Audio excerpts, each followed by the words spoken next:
Hello, welcome to Zigmatech Learning Hub. I will be an instructor for chemistry. For this class, we are going to be taking our exercises from the ExamGuide app. If you don't have the application already installed on your device or on your phone, I will want you to download the app in order to follow along in this class. ExamGuide is a leading educational app that helps students prepare adequately for various exams like UTME, post-UTME, WEAC, JCE, KCPE, IJMB, JUPEB, KCPE, BECE, JSCE, NCEE, NECO, etc. You can download the app from www.examguide.com or Google Play Store. Please subscribe to our channel and turn on the notification bell to be updated on new videos. Ready for today's class? Okay, let's get started. So today we are going to be talking about classes of matter, part 2, classes of matter. This is the continuation of the classes of matter. This is the part 2. You know, we talked about the classes of matter the last time, and this one is a continuation. Now, by the end of this lesson, okay, you will know the differences and characteristics of compounds and mixtures, and you know about substances. We'll be talking about substances right from when we're talking about chemistry. But today you're going to know what substances are. Now, the difference and characteristics of compounds and mixtures. Now, these differences are still their characteristics. Okay? If they tell you to write characteristics of compounds, you're going to write what you saw here. You're going to write what is making the compound different from the mixture. That is his characteristics. That is his property. That is what he is known for. Now, the first one says mixtures are formed by mixing two or more substances physically, but compounds are formed by the reaction of two or more elements chemically. Now, these mixtures are things that happen physical. Okay, we talked about the mixture being formed by physical reactions. Okay, everything about the physical in matter talks about mixtures. Everything about the changes in matter that is physical talks about mixtures. Now the only way a mixture can be formed is by mixing. Okay, why? Because it's a physical reaction. There's no real reaction taking place in a mixture. There's no real reaction taking place in a mixture. Everything you do in mixtures are just mixing. They are just being combined to form something. While in the compounds, there are reactions. That reaction is called a chemical reaction. There is a reaction, there is a breakage of bond, like I told you. Breakage of bonds. Hydrogen will break a bond, oxygen will bring its bond, and they will join together. And they are going to be chemically combined together. While the next one is elements are combined in fixed ratio by mass to form a compound, while in mixtures, the ratio of substances are not fixed and can be variable. Let's take, for example, elements that are combined in fixed ratio. Let's take, for example, water. Let's take, for example, water. Now, as you can see, this H subscript 2 reacting with oxygen, okay, to form water. Now, this particular thing is a chemical reaction, and this chemical reaction gives us a compound that is water. Now, look, they said it's a fixed ratio by mass. Now, if you look at hydrogen in the product, hydrogen is still 2. If you look at oxygen in the product, oxygen is still 2. So, in essence, the ratio is 2:1. Hydrogen has 2, while oxygen has 1. In essence, hydrogen has 2 atoms inside this molecule called hydrogen. While oxygen has 1 atom inside this oxygen called inside this molecule called oxygen. Now it came back and gave us water. Why did I call it a molecule? You will know when we get to particles of matter talk about molecules. Why? Because every element is a molecule, but not all molecules are elements. That is why, as you see this fixed ratio, it is fixed. H subscript 2O is fixed. There is no change in the ratio. There is no change in the mass. Because if hydrogen is still 2 at the end of the product, that means to say hydrogen will still gain the same mass as it was when it is a reactant. I've told you what a reactant is. A reactant is elements that take parts in chemical reaction in the formation of a new product. Now, they say while in mixtures, the ratio of substances are not fixed and can be variable. When you put salt into water, the salt takes the mass of the water. The salt takes the characteristics of the water. In essence, the ratio of the salt is being changed. Okay? You do not know the ratio of the salt anymore. Why? Because it has been mixed with the water. You cannot know the mass. You cannot know the amount of salt you put in the water anymore when you look inside the water, because the salt and everything you're seeing, what you're just seeing is only water. Now they say compounds can be inorganic, or compounds can be organic or inorganic, but mixtures may be homogeneous or heterogeneous.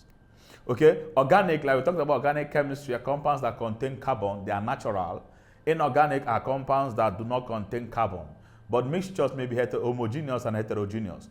We talked about homogeneous and heterogeneous mixtures. Okay? Homogeneous is when they come and form a single product. Heterogeneous is when there is a diversity. Okay? There is a division in the mixture. Okay? The mixtures are being separated inside the solution. So they do not form a singular product. Now, these compounds can be organic or inorganic. In essence, they can be natural or unnatural. The elements that we have, the 118 elements that we have, are both natural or unnatural. Some are natural and some are not natural. Now, these products, when these elements, when they come together to form a compound, if the elements are natural, then it can be an organic compound. If the elements are unnatural, it is an inorganic compound. So in essence, these compounds can be organic or inorganic. Okay? Take for example water. Water is a natural compound. Okay? Water is natural because hydrogen is natural, oxygen is natural. So bringing them together are natural compound, but they do not contain carbon. So in essence, they are not organic, but they are natural compounds. Now, these mixtures can be homogeneous or heterogeneous. We talked about that. Okay, compounds cannot be homogeneous because compounds are not mixed, number one. And number two, compounds do not make up compounds. Okay, mixtures, like I said, some mixtures are made of compounds, while some are made of constituents. Take note. Now the next one is new bonds are formed during compound formation, while in mixtures no bond formation takes place. Like you can see in the water, like I said, there is a breakage of bond. Okay, this hydrogen brought its 2 atoms. Okay, the oxygen brought its 1 atom, and they gave us water. In essence, they denied themselves, they broke down themselves in the formation. They came and they had to agree that we want to do a new thing. They came and they had to agree that we want to form a new substance. Okay, let's take for example politics. These are politicians. This will break from this party, this will break from this party, come together and form a new party. That's how a compound is being formed. Okay, the hydrogen had to break, oxygen had to bring, and both of them will come together and form a compound. While in mixtures, no bond formation takes place. When you put the salt in the water, there is no formation, no breakage. Water does not have to bring, because as the salt enters, it becomes a solute. In essence, it mixes with the water immediately. Or in the heterogeneous, as you put the sand in the water, it's just there. No breakage, no formation. Okay? It will just be an undissolved solute. It will just sit down there and be doing his own thing, while the water is at the top doing his own thing too. So there's a diversity, there's a division between them. So no bond is being broken. Now the next one is the elements lose their properties and the compound form exhibits new chemical and physical properties. While in mixtures, the components retain their original properties. Now the elements lose their properties, both their physical and chemical properties. If you check the hydrogen, hydrogen is a gas. And the hydrogen is a gas. The oxygen is a gas. This is their property. Okay, this is their physical property. We know that hydrogen is a gas and oxygen is a gas. Now, both of them came together and formed a different product with entirely different property called water. Now, water is a liquid. Two gases formed water. Now, inside the hydrogen, what you're seeing is a liquid. You do not see a gas anymore. So they have changed their properties because of the transformation they undergo. They change their properties because of the reaction they undergo. They change their properties because of where they found themselves in the compound. So in essence, these chemical properties and physical properties are being changed because of the reaction. Why in a mixture, they do not change, they retain the original property. Inside the salt remains a salt, and the water remains, and the water remains water in mixtures. The salt remains the salt because you're tasting the salt, and the water remains water because you're seeing the water. Now, compounds are considered pure substances, whereas mixtures are impure substances. Compounds are considered pure substances, whereas mixtures are considered impure substances. We know what pure substances and impure substances are.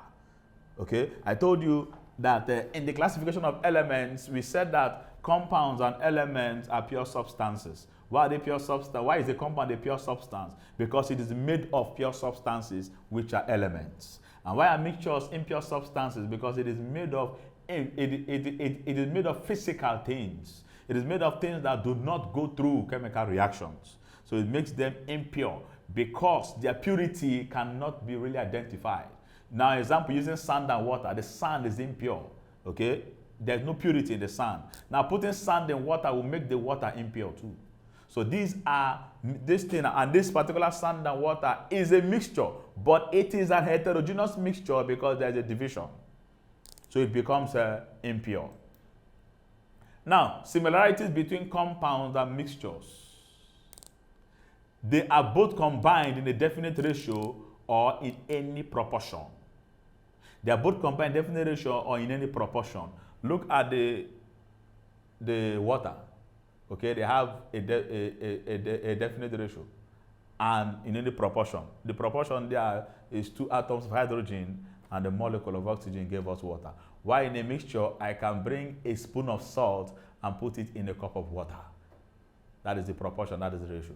Now, they both consist of 2 or more substances. Yes, the compound consists of 2 or more elements. It's a substance consists of 2 or more elements chemically combined together, while the mixture consists of 2 or more substances, 2 chemically combined together. 2 things must come to form either a compound or a mixture. 2 or more things. Now, they both have physical and chemical properties. Yes, the reactants or the constituents or the substances that you're using to form these two products, either a compound or a mixture, have their characteristics. Okay, remember they are matter, and matter has its characteristics. They have their properties. They have things that will make you know that this is a particular substance. Now, in their formation, they both undergo reaction. Okay, the mixture undergo the physical reaction, while the compounds undergo the chemical reaction. Now, we talked about a substance. I said, what is a substance? Now, a substance is a sample of matter that has definite properties and composition. A sample of matter that has definite properties and composition. Now, let's take, for example, hydrogen as a substance. The hydrogen has its definite properties. Okay, it has its definite properties. It has what you know that, like number 1, the hydrogen is a gas. Number 2, when reacts with other gases, it becomes corrosive. When it reacts with other gases, it becomes corrosive. Now, these are some of its definite properties. Okay, it's composed. He has a definite composition. Now, let's take, for example, again, a substance like water. You know, water has its properties that it is a liquid. Number 1, it is a free-flowing substance. Okay, the composition there, hydrogen and oxygen came together and gave him his own product. Now, what is a pure substance? Substances can be pure or impure. Substances can be pure or impure. Now, a pure substance is a form that has both definite composition and distinct properties. It's a form that has both definite composition and distinct properties. Now, it has a definite composition. Its composition is definite, okay? And has its own properties that you know that this is a pure substance. What are its properties? It is formed by bringing two elements together. It is formed by bringing two pure things. Elements are pure substances, okay? By bringing two elements together. Now, this particular pure substance is talking about a compound and elements. Okay, the compound has a definite, the element has a definite composition. It has its own definite mass. It has its own definite number of protons, and so on. It has atomic number. It has its mass number. It has its own properties. Like, let's say elements are classified into metal and non-metals. We know that metals are good conductors. Non-metals are bad conductors. These are the properties of a pure substance. Okay, we know that compounds are formed by bringing two or more elements chemically combined together. In essence, pure substances take part in chemical reactions. Pure substances are substances that go into chemical transformations. These are their properties. Now, for you to know the purity of a solid substance that is pure is by its melting point. Okay, for the liquid, it is by its boiling point. You know the purity of these substances. Okay, when the solid, from the solid, you know is melting point of the solid tells you if the substance is pure or impure. While for the liquid, from the boiling point, you know if the substance is pure or impure from the boiling point. Now, impure substance, like I said, there are two types of substances, pure and impure.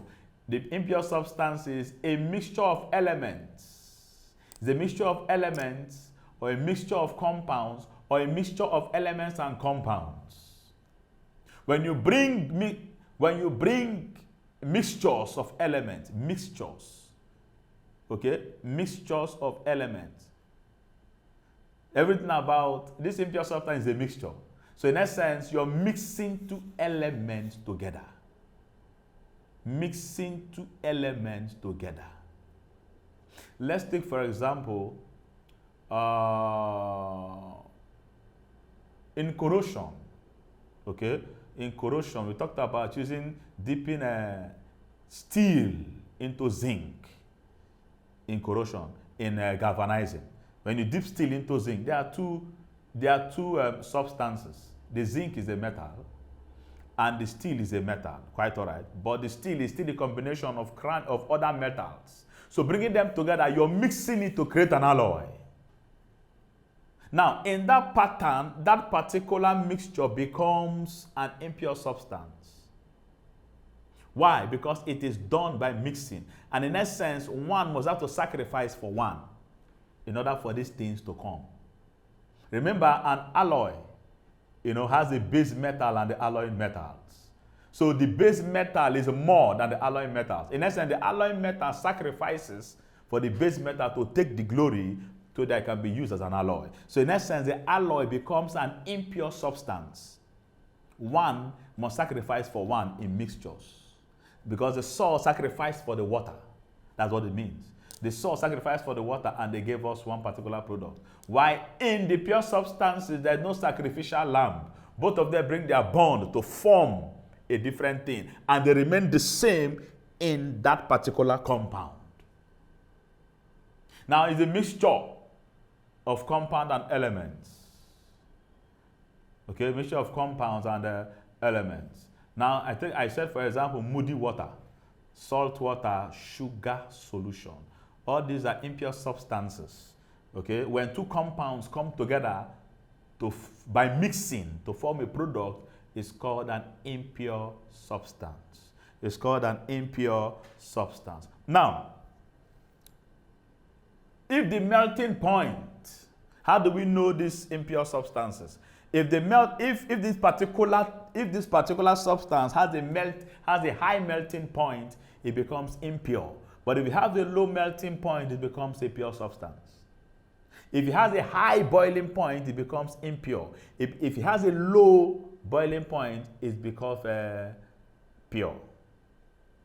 Now we'll know that when we come to differences between them. Now, difference and properties of the pure and impure substances. Number one, it says pure substances are made of single element or compound, while impure substances are made of several elements and compounds. I told you that compounds come together to make mixtures.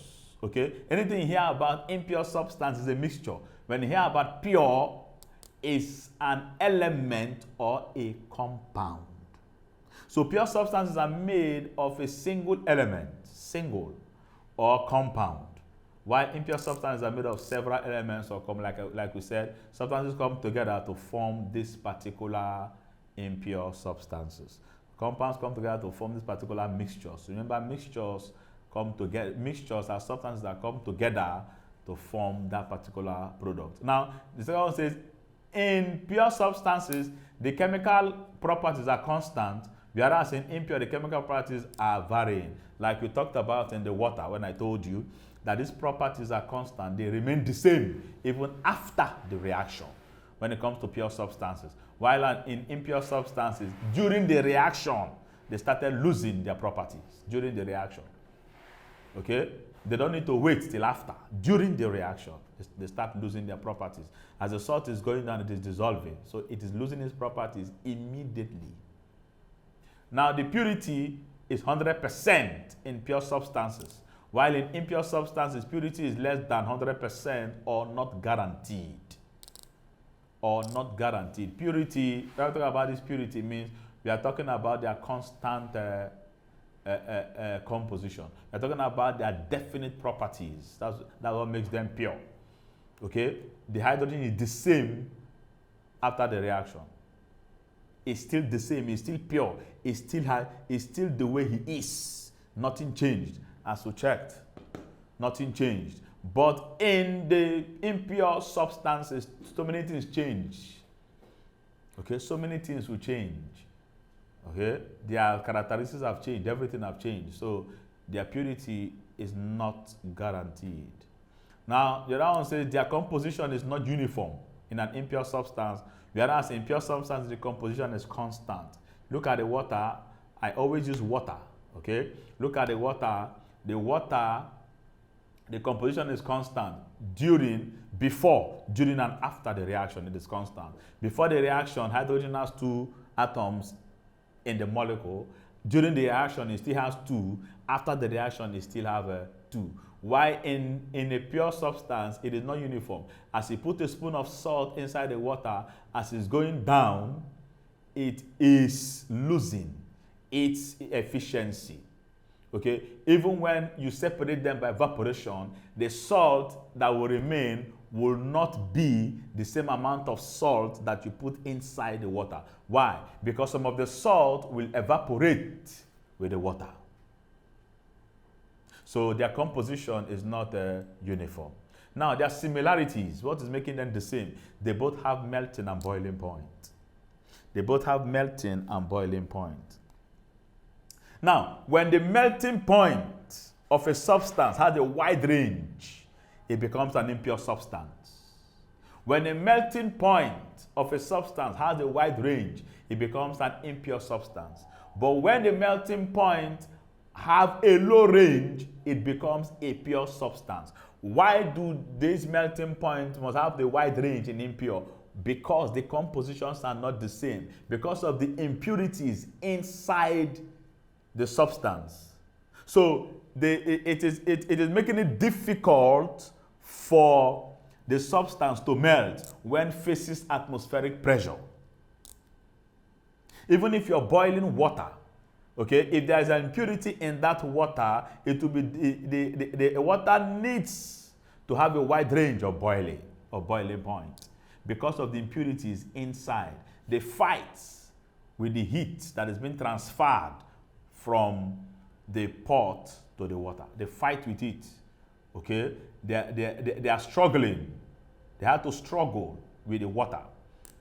So it is preventing the water from boiling fast. You can do the experiment in your house, okay? Get a water that is dirty and get the water that is clean. Boil both of them and check the time it is going to boil. You see the one that is pure will boil faster than the one that is impure. So when when there's a wide range of melting, if there's a wide range of melting, okay, the particular substance is impure. But if there is a low range of melting, the particular substance is pure.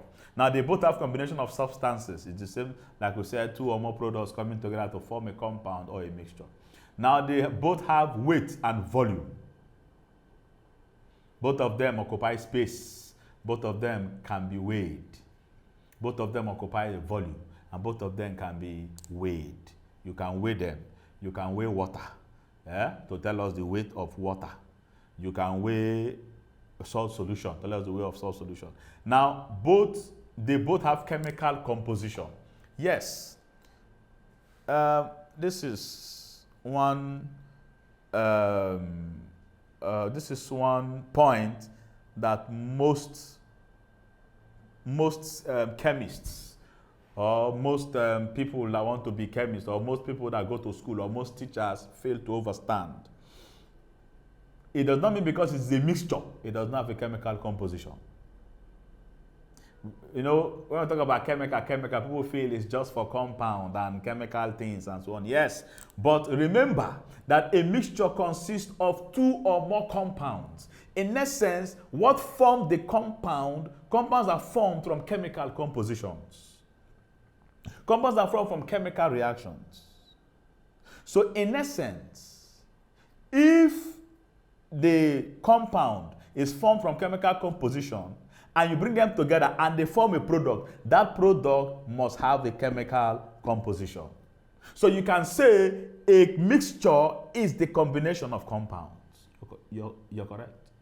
If you say a mixture is the combination of compounds, you are correct. Why? Because these substances you bring together are compounds. So in essence, that mixture must have that chemical composition. That mixture must have that chemical characteristics.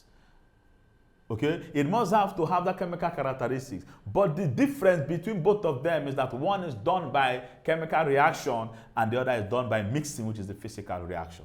But both of them have chemical composition. Why? Because mixtures are still made from compounds that are made from chemical compositions. Why the compounds? We know that compounds are made from chemical compositions. Now, the last one is they both have chemical and physical properties. Physical, now you say it's only for mixtures. Remember, hydrogen is a gas and it has its physical properties. The first of all is state of matter, which is gaseous state, is physical already. It's already physical. So it has a physical property. Now, it has a chemical property because it's a pure substance. It's because it's an element. Okay? Now, the mixtures too have their chemical and physical properties. Like a salt solution. The salt solution has its chemical properties because it's ionic. Salt is ionic. Okay? Salt is ionic. So it has chemical properties as ionic, while the solution physical is a liquid. So take note of these things. Now, we have what they call physical substance and chemical substances. Physical substance and chemical substances. Now, the physical substance is any material that is composed of quantum particles, fields such as matter and radiation, that of which objects or systems are composed. Now, any substance you see that have quantum particles, you know what are quantum particles? We're talking about these quantum particles that make up electrical fields. Okay? Now we say fields such as matter and radiation.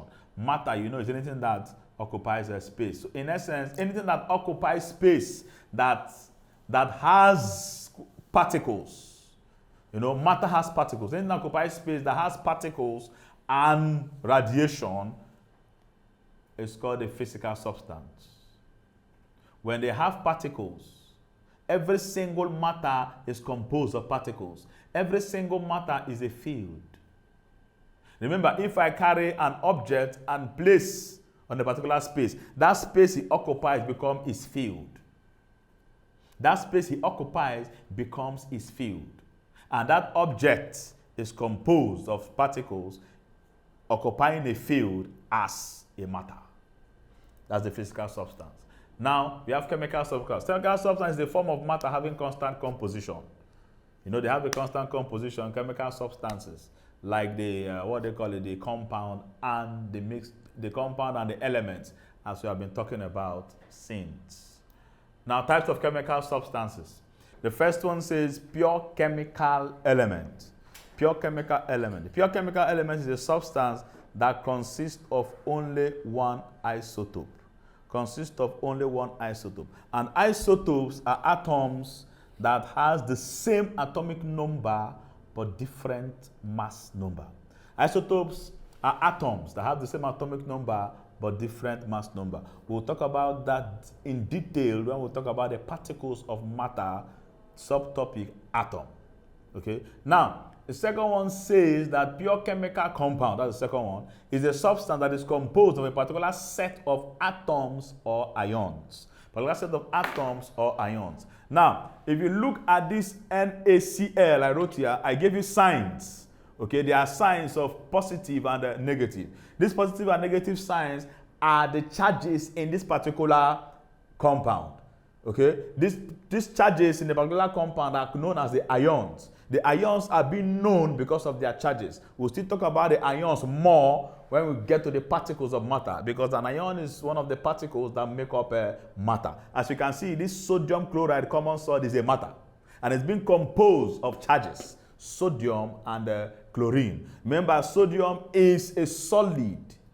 Sodium is a solid. In other words, it is a metal, while chlorine can be a liquid or a gas. Chlorine can be a liquid or a gas. But in this particular state of compound, the chlorine is a liquid. So it has a negative sign, while a negative ion, while the sodium has a positive sign indicating positive ions. Now, these metals, why is sodium a positive sign, a positive charged ion? Is because it is a metal. We talked about, when we talked about elements, metals and non-metals, that all metals have good electrical conductivity. So, bringing them together, they formed a particular set of ions. In essence, the positive and negative came together as a set, and they gave us an ionic product, which is sodium chloride. That is the common salt. Now, they said this particular set of atoms. Now, if you check in this illustration of water, you see that the number of atoms in the hydrogen is 2. The number of atoms in the oxygen is 1. Okay? Now, it gave us a compound, water, H subscript 2O. Like I said, do not be deceived by some teachers or some by textbooks. You don't say it's H2O. No. Like I told you like when we talked about compounds in the classification of matter, I told you that 2 at the base of an element is a subscript that represents the number of atoms in that molecule, hydrogen. So in essence, it is H subscript 2O, so that it can be identified by that. Okay, we are not we are not hoodlums. Okay, when you want to talk things pertaining to science, you give it the particular name it's supposed to be called. So if you check this now, there's a set of atoms. What is a set of atoms? Hydrogen is 2, oxygen is 1. Came together and they form the set in the compound water. So we have come to the end of this class or lesson or section. But before we leave, like I always say, we will use the exam guide in quantifying what we have learned. Okay? Now, let's go to the exam guide questions. We are here in the exam guide and the wire question, chemistry, the year is 2013, number 31. Let's go to number 31 and see what it holds for us. Number 31 said, a substance is said to be impure if, I told you about impure substances and their wide range. of behavior. Okay, I told you about impure and their wide range of behavior. That if the substance has a wide range of melting, it becomes an impure. Why? Because the impurities inside make it difficult for that substance to melt when it faces atmospheric pressure. Atmospheric pressure means the pressure that comes from the atmosphere, the force that comes from the atmosphere. That particular pressure will be shortened, or will be, how am I going to put it, will be shortened or will be distracted by the impurities inside that particular substance. So in essence, if it has a wide range of melting point, then it becomes an impure substance. I told you that. So the answer for this question is the answer is A, when its melting point range is wide. When it's wide, it becomes an impure substance. When it is low, it becomes a pure substance. Now let's go to the next question. Now 14, question 47. It said the purity of a solid sample can best be determined by, I told you how the purity of a liquid and a solid can be determined. Okay, I told you that I told you that if, remember, solids and liquids exhibit changes of state.